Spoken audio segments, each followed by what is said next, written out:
গঙ্গাসাগর মেলার আগে সেতুর শিলান্যাস করবেন আজ মুখ্যমন্ত্রী মমতা বন্দ্যোপাধ্যায়। গঙ্গাসাগর সেতুর শিলান্যাস মুখ্যমন্ত্রীর। মুড়িগঙ্গা নদীর উপর 4 লেনের গঙ্গাসাগর সেতু, প্রায় 5 কিলোমিটার ব্রিজের শিলান্যাস করবেন আজ মুখ্যমন্ত্রী। কথা বলবো সরাসরি, আমার সঙ্গে রয়েছেন আমার প্রতিনিধি সোমরাজ। আর কিছুক্ষণের মধ্যে মুখ্যমন্ত্রী শিলান্যাস করবেন এবং এই ব্রিজের জন্যই আমরা দেখেছি কেন্দ্র সরকারকে বারবার চিঠি লিখেছিলেন মুখ্যমন্ত্রী, কিন্তু কোনো রকম ইতিবাচক সাড়া মেলেনি। অবশেষে রাজ্য সরকারের টাকাতেই এই ব্রিজ তৈরি হতে চলেছে। এই ব্রিজ হলে গঙ্গাসাগর যাওয়ার ক্ষেত্রে কতটা সুবিধা হবে মানুষের, এবং আর কি কি কর্মসূচি থাকছে আজ মুখ্যমন্ত্রী? 1 2 3 4 5 দেখো, গোটা সাগরের পরিকাঠামোটাই বদলে যাবে, সাগরের অর্থনৈতিক চিত্রটাও বদলে যাবে। কারণ এই ব্রিজ হওয়ার দরুন আগামী দিনে সাগরে নদী বন্দর তৈরি হওয়ার সম্ভাবনা থেকেই থাকছে। তুমি জানো যে ইতিমধ্যেই হলদিয়াতে রয়েছে বন্দর, কিন্তু পাশাপাশি সাগরেও যাতে আগামী দিনে নদী বন্দর তৈরি করা যায় সেই দিকে লক্ষ্য রাখলে অবশ্যই গঙ্গাসাগরের ব্রিজ, যে ব্রিজ মুড়িগঙ্গা নদীর ওপর তৈরি হবে, আগামী 4 বছরের মধ্যে এই ব্রিজ তৈরির কাজ শেষ হবে। ফলত এটা অবশ্যই বলে নেওয়া যাচ্ছে যে আগামী দিনে গোটা সাগরের অর্থনৈতিক চিত্র বদলে যেতে পারে এই গঙ্গাসাগর ব্রিজের ওপর নির্ভর করে। শুধুমাত্র যে পুণ্যার্থীরা সুবিধা পাবেন তাই নয়, আগামী দিনে সাগরে ব্যবসা বাণিজ্যের দিক থেকেও যথেষ্ট অগ্রগতি হবে বলেই মনে করছে প্রশাসনিক মহল। তার কারণ সাগরে নদী বন্দরের পাশাপাশি আগামী দিনে সাগরে যারা শিল্পে বিনিয়োগ করতে চান তাদের ক্ষেত্রেও এই সেতু যথেষ্টই গুরুত্বপূর্ণ হয়ে দাঁড়াবে, বিশেষত কলকাতার সঙ্গে সাগরের যোগাযোগ ব্যবস্থা তৈরি করার জন্য। 4 বছরের মধ্যে এই ব্রিজ তৈরির কাজ শেষ হবে।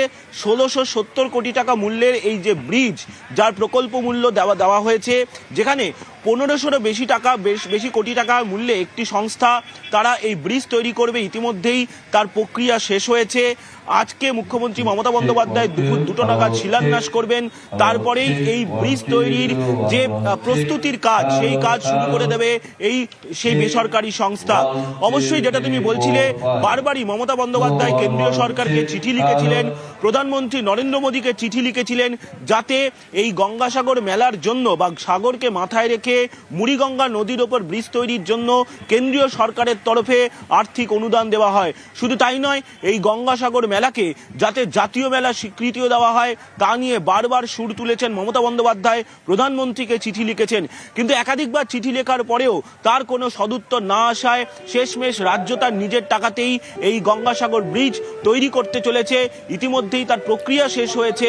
আজ শিলান্যাসের পর এই কাজ শুরু হবে, যেটা জানা যাচ্ছে এখনো পর্যন্ত প্রথম দফায় কাজ শুরু হবে কাকদ্বীপের দিক থেকে। এই যে গঙ্গাসাগর সেতু, তার জন্য যে জমি অধিগ্রহণ প্রয়োজন পড়বে, তার মধ্যে 12 একরেরও বেশি জমি অধিগ্রহণ হয়েছে, যার মধ্যে বেশি জমি অধিগ্রহণ করতে হচ্ছে কাকদ্বীপের দিকে। সেই কাকদ্বীপের দিকেই প্রথম পর্যায়ে কাজ শুরু করা হবে, তারপর সাগরের কচুবেড়িয়ার দিকে দ্বিতীয় পর্যায়ে কাজ শুরু হবে। বুঝতে পেরেছি। অনেক ধন্যবাদ সোমরাজ, অনেক ধন্যবাদ। আমাদের ভেসেল বেরোতে হবে না, আমাদের নদীতে ভেসেল আটকে যায় বা চড়া পড়ে যায়, সেখানে জল থাকে না, আমাদের যাতায়াতের সুবিধা হবে। রুগীরা ও সাইডে যাওয়ার সময় তো সমস্যায় পড়ে না। এখানেও অসুবিধা যে আমরা ভেসেল পাড়াতে এলে নদীতে চড়া পড়ে গেলে তো ভেসেল যাচ্ছে না, তখন রুগী যেতে যেতে তো রুগী মাঝখান রাস্তায় তো মারা যাচ্ছে না, ওই জন্য সেইটা সুবিধা হবে। এর আগেই মুখ্যমন্ত্রী মমতা বন্দ্যোপাধ্যায় এই ব্রিজ তৈরির কথা ঘোষণা করেছিলেন এবং আজ শিলান্যাস করবেন। গঙ্গাসাগরের কপিল মুনির আশ্রম, একজন করে জল পেরিয়ে যেতে হয়, কিন্তু 1 কোটির বেশি তীর্থযাত্রী আসে। 1700 কোটি টাকা আমরা দিয়েছি। গঙ্গাসাগরে সেতু হচ্ছে কংক্রিটের সেতু, এবং আগামী 2 বছরের মধ্যে কাউকে জল পেরিয়ে আর যেতে হবে না। এবং আগামী 5 তারিখে আমি ওটা শিলান্যাস করতে যাচ্ছি। আমি শিলান্যাস করলেই ওটার কাজ শুরু হয়ে যাবে।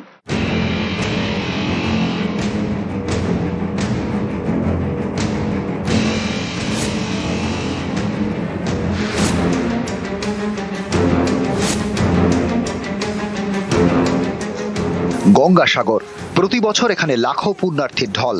গঙ্গাসাগর পৌঁছতে মুড়িগঙ্গা নদী পেরোতে হয়। নদীর ওপর কোনো ব্রিজ নেই, তাই ভরসা ভেসেল। এই ছবিটা এবার বদলাতে চলেছে। মুড়িগঙ্গার ওপর গঙ্গাসাগর সেতু তৈরির উদ্যোগ আগেই নিয়েছে রাজ্য সরকার। সেতু হয়ে গেলে জুড়ে যাবে সাগরের কচুবেড়িয়া এবং কাকদ্বীপ। সড়ক পথে কলকাতার সঙ্গে যুক্ত হবে গঙ্গাসাগর। সেই সেতু দেখতে কেমন হবে? গঙ্গাসাগর সেতুর নকশা নিউজ 18 বাংলার হাতে। দ্বিতীয় হুগলি সেতুর মতো গঙ্গাসাগর সেতু হবে কেবল স্টেড। সেতুতে থাকবে একাধিক পিলার। গঙ্গাসাগর সেতু দৈর্ঘ্য হবে 4 কিলোমিটার 757 মিটার। নদীর ওপরের অংশে 3 কিলোমিটার 198 মিটার। মোট 4 লেনের সেতু। দুপাশে থাকবে ফুটপাত। সেতুর একদিকে কাকদ্বীপ, অন্যদিকে সাগরের কচুবেড়িয়া। সেতুর দুপাশে থাকবে অ্যাপ্রোচ রোড। তার জন্য 12.97 একর জমি কিনেছে রাজ্য। 4 বছরের মধ্যে কাজ শেষের টার্গেট। সব থেকে বেশি ভালো হবে, আমরা একদিনে এসে আবার চলে যেতে পারবো। আসতে খুব কষ্ট হয়, অনেক দূর থেকে ট্রেনে, বাসে, অটো করে আসতে হয়। ব্রিজ হলে আমাদের সুবিধা হবে, এক গাড়িতেই চলে আসতে পারবো। ব্রিজ হলে অবশ্যই উপকার হবে। আমাদের দীর্ঘ টাইম লাগছে আসতে, অনেক বাস, অটো চেঞ্জ করে আমরা আসছি, ওই সময়টা বেঁচে যাবে। ব্রিজ হওয়ার পক্ষে আমাদের খুবই কম খরচে বা খুব কম পয়সায় আমরা এখানে আসতে পারবো। দক্ষিণ 24 পরগনার সাগর সুন্দরবনের এক বিচ্ছিন্ন দ্বীপ। বাংলার মূল ভূখণ্ডের সঙ্গে সড়ক পথে যুক্ত নয়। মুড়িগঙ্গা নদী পেরিয়েই চলে যাতায়াত। রোগীদের হাসপাতালে নিয়ে যাওয়া হোক কিংবা মাঠের ফসল হাটে নিয়ে যাওয়া, সবেতেই নদী পারাপার করতে হয়। অভিযোগ, মুড়িগঙ্গায় জল কমলে ফেরি পরিষেবা বন্ধ থাকে। তখন ভোগান্তির এক শেষ। সেই দুর্ভোগ এবার কাটতে চলেছে। স্বপ্ন পূরণ হচ্ছে সাগরের। হঠাৎ অসুস্থ হয়ে গেলে আমরা গাড়ি টাড়ি পাই না, এক্সট্রা খরচ দিয়ে আমাদের নিয়ে যেতে হয়। জোয়ার ভাটা হলে তো লঞ্চ বন্ধ থাকে না, মানে ভেসে বন্ধ থাকে, আমার প্রচন্ড অসুবিধা হয়। 3 ঘন্টা 4 ঘন্টা বসে থাকতে হয়। ব্রিজ হলে কমবে, আমাদের যে সবজি চাষ হয় এই সবজি চাষটা আমরা ডাইরেক্ট নিচে নিতে পারবো। ব্রিজ হলে তো আমাদের খুব সুবিধা হবে। পেশেন্ট নিয়ে যেতে খুব অসুবিধা হয়, বিশেষ করে যদি ডেলিভারি পেশেন্ট হয়, ভেসেলের সমস্যা, দাঁড়িয়ে থাকতে হয়। এর জন্য অনেক মাও আমাদের সাগরে মারা গেছে। পানের ক্ষেত্রে তো সুবিধা হবে, ডাইরেক্ট মার্কেট এখানে হবে, ডাইরেক্ট পাইকারি এখান থেকে নিয়ে যাবে, চাষিরাও রেট বেশি পাবে। আবির ঘোষাল, নিউজ 18 বাংলা।